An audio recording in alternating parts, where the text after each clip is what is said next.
Welcome back into the College Football Every Game on the Board podcast, part number 3 with our 3-hole hitter here, Ben Cary. Follow him on Twitter at Ben_Cary_.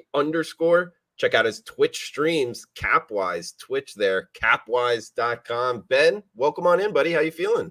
Hey, I'm feeling good. Thanks for having me, man. Yeah, we're happy to have you making your debut here and breaking down the games. Part number 3, we are going 379, 380, the rotation number, Kansas, Iowa State, down to Arkansas in Florida, 399, 400. Numerical order down the list, those little numbers next to the team name, that is the rotation number. We're going down in order. Part number 1 and 2 is already in the books on YouTube, Every Game on the Board, wherever you're downloading your podcast at. And we got part number 4, Rob Vino, coming up next. So, Ben, let's get into it. Top of this section card, 379, 380, 7 o'clock Eastern, Kansas and Iowa State in the Big 12, -2.5. That's the Cyclones at home. 53 being the total. We get the Jayhawks at the Cyclones. You liking anything in Ames, Iowa here, Ben? Yeah, this is a good one to start things off. This Iowa State team has surprised me. They started off the season kind of slow, and they've rattled off 3 straight wins, 3 straight covers. And I was actually on them last weekend, and it was a pretty comfortable cover, pretty comfortable win on the road there. They're in a pretty interesting spot here with Kansas. Now, Kansas is coming off that pretty big win against Oklahoma. Now, there's question marks with who the quarterback's going to be. Is it, Jalen Daniels? Is he going to come back, or will they have Bean, who has been starting, Jason Bean, of course, but he's looked good. I don't know how much that actually changes things, in my opinion, because I like Iowa State here. I think they are playing with some good momentum. Rocco Beck has been figuring it out, and he's looked good. If you look at the Iowa State season and split it in half, you kind of have the beginning of the season when there's a lot of like the gambling stuff going on. I think that was clouding the locker room a little bit. And I think the second half is more indicative of how they are as a team. Now, granted, they have played a Cincy team that hasn't met expectations. But overall, I think this is a spot where I don't want to say Kansas is going to let down after a big win, but I think Iowa State getting, under 3 points to cover, I think is a pretty good look here. So I actually placed this one earlier in the week. So I like the Cyclones. At Ben_Cary_. He's a good follow on Twitter, guys. That's actually how I noticed you, Ben. You bring up, the gambling thing with Iowa State, the locker room, maybe clouding it. I believe I was just talking with Rob Vino. You played college football, right? Yeah, I did. I played at Northern Colorado for a few years, so smaller level football. But there's a lot of things that I apply from when I played, and a lot of the stuff is just how teams kind of look at matchups, look at spots, things like that. I think a lot of times the look ahead spot gets misconstrued, but there's things where it is very true when you are actually installing plays for maybe a bigger game that's not on that weekend slate, of course, the upcoming game. So there's a lot of stuff that goes into it, and I think I've been able to somewhat apply that. But at the end of the day, I could have played college football or not. I don't think it makes anyone a better handicapper than the next person. So. Yeah, I'm with you in the sense like you don't have to play to be a good coach, or you don't have to play to be a good handicapper. But like I think there are situations like maybe that look ahead spot, or in the situation like this where everybody's like, oh, Iowa State, the gambling. I'm going to look to fade them like all season long. You don't think that stuff would matter? Like you would have an edge up because you've actually played, you've actually been in the locker room where you could kind of get a better read on it? Yeah, there are at times where I feel like there are things where I potentially would have a better understanding of and maybe have a better way of like applying that contextually to a spread. But a lot of times, there are things where I think the average person, the average Joe who thinks they know a lot about football can kind of get caught up in that, where they maybe aren't looking at other things as far as the spread goes, and maybe they just get too narrow sighted on, oh, I played or I watched football, like I know this and that. So it's a complex conversation, but I think overall it just comes down to looking at the right metrics. And at the end of the day, we're just trying to find metrics that predict the future. So. Sure. As we'll move down the list here, 381, 382, 3 o'clock Eastern, Louisiana Lafayette, the Raging Cajuns in Jonesboro, Arkansas, taking on Arkansas State, -9. That's what I'm seeing for Lafayette as the road favorite, 61 being the total. You liking anything in Jonesboro, 3 o'clock Eastern? So you know what's funny? Like this season, I don't know how it really worked out this way for me, but I have not been betting a lot of Sunbelt. And I don't know if it's just like early season, not betting like a conference, and then I'm not as familiar with it as maybe a conference like the Mountain West, which I handicap quite a bit being in Colorado here. But you know, it is the Fun Belt for a reason. I think in this matchup, you have an Arkansas State team that is allowing a lot of yards on the ground. Um, I think this could be a spot where UL Lafayette has some pretty good success on the ground. Um, I'm not going to have anything in this game though. I will say though, I think Jacob Kabodi, I believe is the pronunciation, the running back for the Cajuns. He is definitely going to be a guy seeing the rock quite a bit. I think this could just be a game where they just rely on him and just hand the ball off to him. So I'm leaning with the Cajuns here. What are you showing for a current spread on that, by the way? -9. I'm seeing Bet Online hang -8.5. Lafayette as the road favorite. Okay. No, I'm good with that because it opened up at a touchdown, at a few sharper spots, just, you know, an opener, but I think it's moved up and I think anything under 10, I think is worth a look here. I'm okay with playing the Cajuns up to 9.5. All right, next one up, 383-384, LSU, Alabama, the game of the century. I'm saying that tongue in cheek as a Auburn alum, but 61.5 being the total, -3, pretty much across the board here. That's the Crimson Tide, LSU at Alabama from Tuscaloosa here, Ben. Yeah, lots of breakdown here. Of course, from like a name recognition standpoint, it's Bama, it's LSU, right? It's going to be a big game. Um, You know, LSU, interesting team for me. I think I bet on them a few times early in the season and kind of stayed off of them, but they've looked good. I mean, they do have 2 losses. I mean, depending on who you ask, maybe there's like a path for them in the playoff. I try not to get too much into those conversations until December because so much can change. But you know, a win against Bama on the road definitely helps that resume. I think it comes down to some other teams too and what they do. But in this matchup, you know, you have a Bama team that's looking pretty good. They're at home. It's going to be a tough atmosphere. You know, something interesting with Bama is they've actually given up 35 sacks, which actually leads or is second in Power Five behind the Buffs. Which, if you've been watching the Buffs games, that's no surprise. But yeah, 35 sacks. But you know, funny though, LSU doesn't really get to the quarterback that often. They only have 1.9 sacks per game compared to like a Bama team that's closer to 3.7. So I think it really comes down to if they can get pressure on Sims in this matchup, or sorry, Monroe.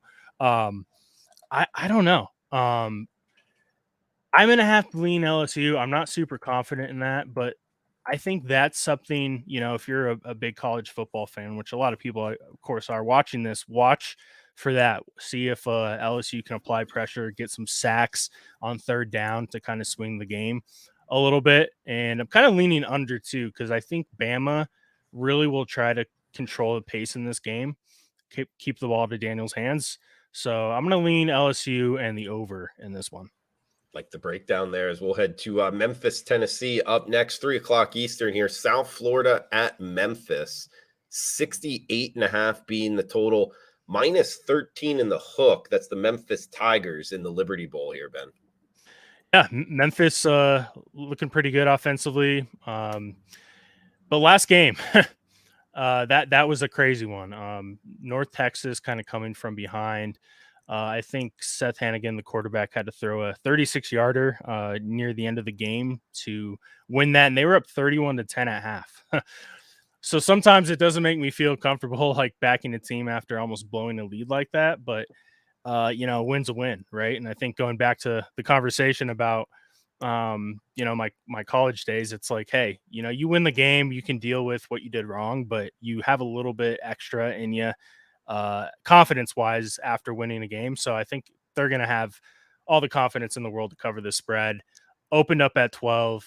It's up to 13.5 in some spots. I think this is one that could touch 14 come the weekend before the game starts. Maybe we'll see some resistance. It's hard to say, but I think 13.5, I'm okay with playing. I will say that USF is seeking their third road win, but 2 of those wins were against UConn and Navy, so not the most impressive wins, and this is a lot better team than those 2 opponents. So, yeah, give me Memphis to cover the spread here. UTSA in North Texas up next here. Lone Star State battle, 3 o'clock Eastern, 387, 388, the rotation number. We're seeing it -7 in the hook. That's the Road Runners as the road favorite. 71.5 being the total. So it's UTSA at North Texas. What are you liking with the mean green and the Road Runners in Denton? Yeah, good old Denton. Never been. Have you been to Denton before? I've never been, no. Yeah, I haven't either. Sure, Adam Trigger maybe has. He's been everywhere, right? I've never been there, but it's I'm kind of curious how close these 2 schools are, because every time I see Texas, I used to just say like, oh, it's not too far, but it's Texas, right? Just because 2 cities are in Texas, it could be a plane trip sometimes. Oh yeah. But I was actually leaning towards the over in this one, so this got opened up at 67.5 over at Circa, and it's moved up all the way up to 72 in some spots. It's 71 at Circa now, but I think if you can find a 71, I actually like the over. Both teams play pretty up tempo. Points per game pretty high too. This could be a classic shootout, no doubt. So I'm going to go with the over. And I just looked it up. It's 5 hours and 1 minute drive, San Antonio to Denton. Gotcha. Okay. I wonder if they would drive or fly. Probably drive, I think. Well, actually, Ben, this is a good question for you being a former college football player here. Do you mind explaining like the travel situations real quick? Like, was it like a big time issue for some of these, teams? Like we were just talking, maybe like Murfreesboro, Tennessee to Las Cruces, New Mexico. That's not easy to get to. Like that's busing to this airport. Like, can you go into that a little bit? Yeah. So there's certain places, like you said, that just have a harder way to get there. And I think I want to say Corvallis is like one of those too, where maybe it's like played into why they have such a good home field advantage, where it just makes it like difficult to get to the or get to the stadium. So I think at the higher level, like the P5, the travel stuff I don't think is as big of an issue, just because they have like state of the art first class type of arrangements. But even then, so like if you're going to Corvallis and maybe you have to take like a special time for the plane trip, or there's other accommodations where you have to take a bus or stuff, it can add up. So I think a lot of that can be factored into home field advantage, and I think a lot of times it's not. I think a lot of people just think of like, oh, how loud is the crowd, right? And I think that's something that maybe someone can take away from this. And I think Rob Vino's talked a little bit about that too, because we've had him on our shows before, and it's not just a classic, 3 points to this team or that. There's other factors that go into it. Okay. But for like a situation like this, 5 hours, and you kind of were thinking about it yourself, like are most teams flying that, or would they drive? Man, that's a really good question. I think these teams, so I feel like whatever answer I give you, someone's going to say like, no, they're flying, and I'm going to get it wrong. I would guess that they're going to drive. I think 5 hours is I think teams would try to drive, especially being a non-Power 5 school. If it was, let's say, Bama, I think they're flying. That would be my guess. And someone in the comments can let me know, because I know someone will have an answer for this. They will. Well, part of the issue is it's hard to find out. Like I a couple of years ago, I was really digging into this and like calling the schools and things of that. They don't let that information out a lot. Yeah, you really have to have like kind of a mole, so to speak, right? Someone who would give that information out. The message boards are always the best place to go. It's just sometimes now there's Okay. paywalls on some of these too. I noticed that the other day. I was trying to search for some school's message board, and I'm like, man, it might be worth it though if I'm trying to find this information for a few bucks. But yeah, it's hard to find these days. Sometimes Twitter you can just ask and just see if anyone has an answer. But yeah, we'll have to see what they do here. All right, moving down the list here. SMU and Rice up next, 59 being the total. We're seeing the Mustangs minus 12-point road favorites. And I believe this one is Dallas to Houston, something of that nature. But Yeah. SMU laying doubles. You like anything? We're gonna become geography experts after the end of this one with Texas here. I'm leaning with Rice here. This one I'm not super confident in. Rice is an interesting team. They had some matchups against some bigger schools and they look good at times, but then they've lost some easy ones. I mean, with Texas, they were hanging with them for a half. I know that was early in the season, and then Houston they beat, but Houston is having a down year. And it's funny, I randomly follow a few Houston football alums, and they've been going through it this year, man. They've had an up and down type season. Not having the best year there, but they beat Houston, and then they lost a close one to Tulane. So kind of a simple square handicap here. I just think they can keep it within the number here. This one did go up from 9 to 12 and a half. But my lean would have to be Rice here. Ben, moving down the list, we got Bedlam up next. Oklahoma and Oklahoma State Sooners minus 6-point road favorites, 62 the total in Stillwater. Man, love it or hate it with Oklahoma State, with Gundy. He gets the job done, man. He's been really solid ATS. I think a number I saw was 134 and 98 ATS since 2005, which is really impressive. I think that goes into the preparation throughout the week. I really do think that this is something to, I guess, taken from my playing days.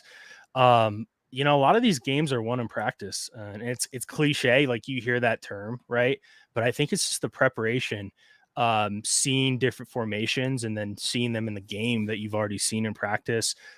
Just the mentality, that would be my takeaway because you have good coaches who have really good years and then they'll have really bad years, but it seems like Gundy is just so consistent. Oklahoma coming off a pretty bad loss, I would say. This is a huge rivalry. I have friends who went to both these schools. It's a really hated rivalry. I don't want to say it's underrated as a hated rivalry, but like it's got to be maybe top 5 in college football. Like these two programs, they don't like each other. Sooners are 6-2 against the spread. The thing here is, after saying all that about Gundy, if Oklahoma wins against Kansas, right? Like this spread is over a touchdown, right? Would you agree with me on that? It's 6.5 right now. Yeah. Oh yeah. Yeah. So I just think that this number, I have to play the Sooners if it's under a touchdown. So give me the Sooners here. Okay, a little bit overreaction, if you will. Guys, time for a shout out to our sponsors, Viva Tequila Seltzer, vivatequilaseltzer.com. Go get it shipped to your house. Available in 4 deliciously drinkable flavors, including elderberry, huckleberry, watermelon, and grapefruit. Each flavor is complemented by a light tequila taste and a touch of carbonation, 4.5% ABV, served best ice cold in a can. Viva can be enjoyed wherever and whenever. Grow up, drink tequila, vivatequilaseltzer.com and betonline.ag. BetOnline, the game starts here. Ben, moving down the list. This is one I like. FAU and UAB, 3:00 Eastern here from Birmingham, Alabama, 59 being the total. And wherever you're shopping, you can find it FAU -1, UAB -1, or Pick'em is all available as we're talking right now, Thursday afternoon, Ben. I like the Owls here. I think FAU goes on the road and wins it. How do you feel? So this was the one game out of the, I think, 11 that I had some trouble with. So I'm glad that you have a little bit of conviction on. I might have to pinch hit, or I have you pinch hit for me here. That's fine. This was one that, man, I was looking at and I was like, hey, I mean, someone may be better just pulling something out of a hat or flipping a coin here, but you like you or the Owls. You like the Owls. I do like the Owls. Yeah. Yeah, Todd Herman and company down there. I think the offense has found something. A lot of people wrote them off with the quarterback getting injured, but I like their backup a lot. They get a little bit of extra time. They played on Friday night of last week, and they beat Charlotte, nationally televised game. UAB, Trent Dilfer. I mean, I Isn't there like some him. weird stuff going on with like he's kind of a hothead, right? Like Oh yeah, yeah, like he's had a few things. He's almost like I think of Bobby Knight and R.I.P. to him just passing, but he's yeah. more like that old school approach that I don't know, like if it works in some universities, right? Like, and I don't want to say that it's not gonna work like long term, but I don't know if it's working. Sure. I mean, yeah, he's grabbing kids like that. It doesn't bother me, but I feel like a lot of people kind of like look down on that. But yeah, what I was getting at, like the jump from high school straight to the AAC conference, that's a big jump. Like I know he was a Yeah, Super Bowl quarterback and all, but when you're like kind of monitoring what 80 plus scholarship play, that just becomes a lot. Plus the assistant coaches. Usually guys take like the jump from high school, which I personally feel interested in your thoughts on this, Ben. It's a good kind of how do I say this, like foundation, to be yeah. a high school football coach and work your way up to being a college football coach. We've seen a lot of guys with success doing that, but you got to take steps to get there to just go and be the head coach. I just think it's too far of a step. And hey, we'll see what happens in the future. But early on here in UAB, I know their offense has been great at times, but I don't know. I just think it's a little bit too much. I think FAU has also better players. I think their Mhm. athletes on the outside are pretty good. So hey, I bet on FAU and won with them a few times. So I'm going to roll it over. But I don't. Do you have any thoughts on that? Kind of making the step up from high school to college? I do. I think if a head coach in high school wants to have the best success at the college level, I think they need to start in some offensive coordinator, like tight end position, tight Yeah. ends coaches, because just making that leap, it seems like it's the A to B, but it's apples to oranges. I mean, you have to deal with all the travel stuff and just the different types of ineligibility and things like that, like amateurism. Like even though it's NIL these days, there's still like a lot that goes on with that, and that's just outside of everything else you have to deal with these scholarship players. Uh, Classic example is Ed McCaffrey, who was a star wide receiver, Super Bowl champ out here in Colorado. He was a head coach at Valor Christian, one of the best high school programs out here in Colorado. They absolutely dominated every year. And then he moved to Northern Colorado, where I went. This is after I was there just a few years ago, and it didn't work out. He had terrible success, and it's not taking anything away from him as a football mind, but it's just not as easy as a crossover as I think a lot of people think it is. He had a lot of good recruits, but he couldn't put it together. So, yeah, that's my 2 cents on that. Okay, like it. At Ben_Cary_Capwise. Guys, check out his Twitch streams, particularly for college basketball, Friday nights. If you're into betting that Saturday card, which I feel early in the season, Ben, college basketball cards on Saturday. I just don't think the odds makers know what they're doing. And I've it's I've talked nothing to them. against them. I've talked to them, and they are like, we're scrambling, man. Like, Yeah. we have NHL, NBA, NFL, college football, and then you're gonna top or put on top of that 150 plus games, which it won't be this Saturday, but next is of course the first true Saturday. It's a lot for them to handle. They'll forget like where the game's being played at. There's so many neutral sites, like there's a lot of moving parts. So yeah, definitely if you're listening to this, guys, take some time to cap some college basketball. There's definitely some edges to be found. Oh yeah, yeah. Those Saturday college basketball cards, I think, are the most advantageous to the sports betting side of anything we get in this business, at least that I've found. 395, 396 up next. UL Monroe, Southern Miss. We get Southern Miss minus 3-point home favorites, 56 being the total. The Warhawks on the road. You liking anything here in Hattiesburg? Uh, I, uh, I wouldn't say I wouldn't I don't love it, but maybe I like it a little bit. And I think Yeah. Southern Miss not having a good season. I haven't watched a lot of their games, to be frank, but seeing some of the numbers, I think it's telling they've just struggled on both sides of the ball. But I will say this: Southern Miss has a pretty tough schedule the rest of the way. They have, let's see here, they have Louisiana, tough game on the road, the Cajuns, then Mississippi State. The It's always the random SEC game, right? Like an end of the year when SEC teams play a non-conference, and then they have Troy, and Troy's pretty good this season. So if you're looking at the schedule, and if you're a player on this team, the Southern Miss team, like this one's circled. This is one that I think everyone thinks they can get, right? And the coaches will come in and they'll say, like, guys, if we do this and that, like, we can beat a team. And they'll say that for a lot of teams. They'll say it, or a lot of games, they'll say it when the spread's like 30 plus, right? But I think with this game, like, you're the favorite. It's a Monroe team that I think they can beat. Give me Southern Miss. I think it's sitting at let's see, -1. What do you see that number at? Yeah, Southern Miss has jumped to -3. Okay, -3. So I would play this to 3. If you Okay. could shop around, great, but 3.5, I would stay off of it. So this one's moved.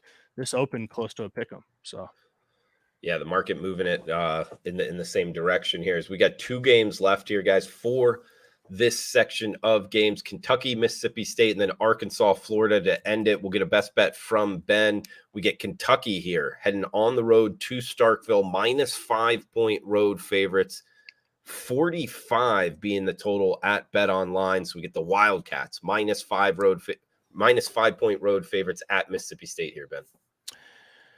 So this one's interesting because we don't really know who the quarterback is going to be. And not only is it 2 quarterbacks, it sounds like it could even be 3 in contention, because Will Rogers has been injured and we had Mike Wright come in, but Mike Wright has not looked good. He was the Vandy transfer, and he's just dual threat. And I think a lot of these dual threat quarterbacks you see in college football, if they can make timely throws, when I say timely, I'm talking third, fourth down, or maybe, those throws or those plays in the fourth quarter, the dual threat works a lot better, right? But when you can't make those throws, you'll see offenses really stall out. And I don't think Mike Wright has made those throws.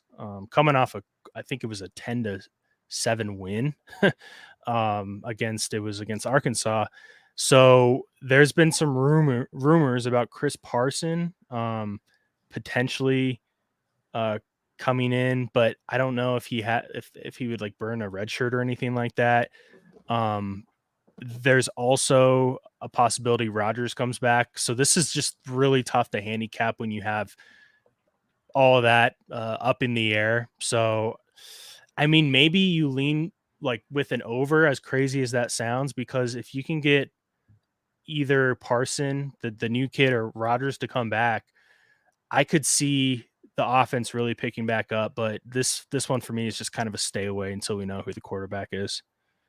Fair enough. As we got one more here in the SEC to end it, 399-400, the rotation number. If you're watching on YouTube, every game on the board, or on Twitter, this will be the last game we break down besides Ben's best bet. On podcast form, we do have Robbie Vino coming up just next for part 4. Arkansas at Florida here, Ben, 50 being the total. We are seeing -4.5 pretty much across the board. Some shops showing -4. Bet Online going 4.5 here. That's the Gators as the home favorite. Woo, pig suey. Go Gators in the swamp. What are you liking in Gainesville? So I have to call a spade a spade. And, Graham Mertz, I feel like, has gotten a lot of hate just for, I don't know, a variety. Doesn't it feel like Graham Mertz just gets hated on? Yeah, he does. I think he's Yeah. better than people give him credit for. Yeah. And I'll tell you how much better I think he has been than people have been giving him credit for.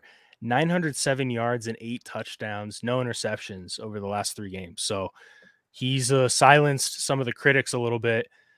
He's been playing good under center. Arkansas is coming off the bye, though, so there's extra time to prepare. I think that is pretty important and vital, but at the same time, I don't know what Arkansas is as a team other than bad. And I mean, at this point in their season, I don't know if they can get up for a game like this. It's an early start. It's in the swamp. I just don't know if they're going to bring it.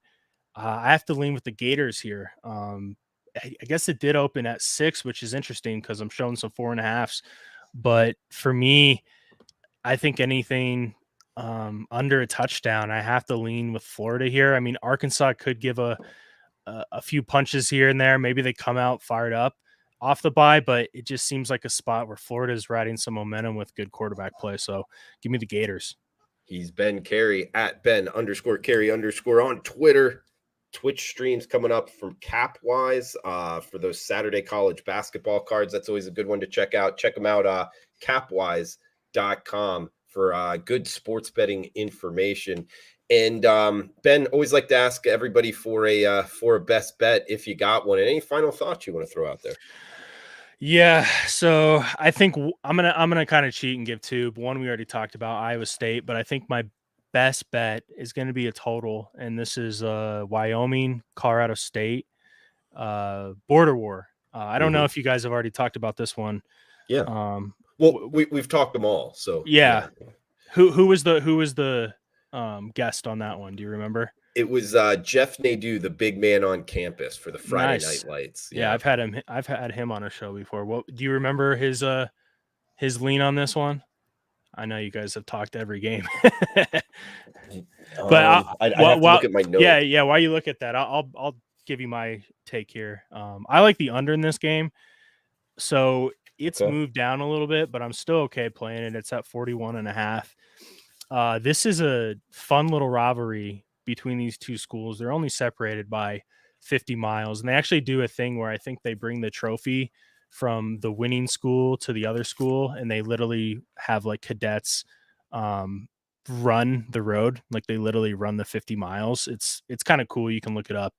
I can't think of the highway off the top of my head, but anyways, the two coaches here, I mean, Bull in particular, he knows Colorado State pretty well. He knows Norvell. I mean, Bull's been around for years now, and these two schools just know so much about each other.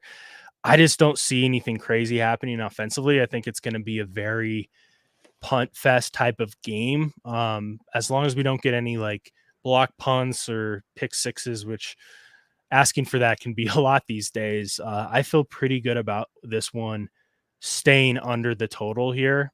Again, it's 41.5. So I get it. Like it is a lower total, but I'm okay down to, I mean, maybe 39.5.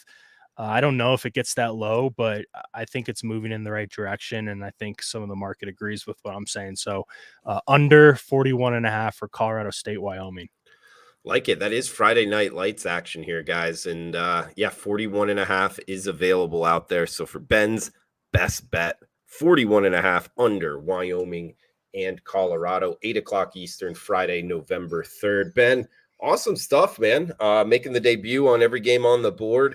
And guys, give him a follow on Twitter. We've said it a couple times now. Ben_Cary_ and check out his work, capwise.com.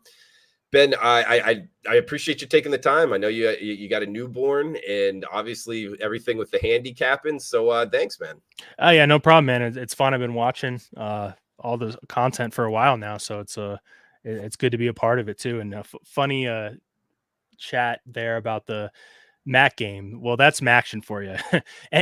Anytime something crazy happens, you just say that's Maction. I mean, the last 2 days of Maction football, I've already seen like a few things that I haven't seen. Like there were 2 warnings in 2 different games for snowballs being thrown.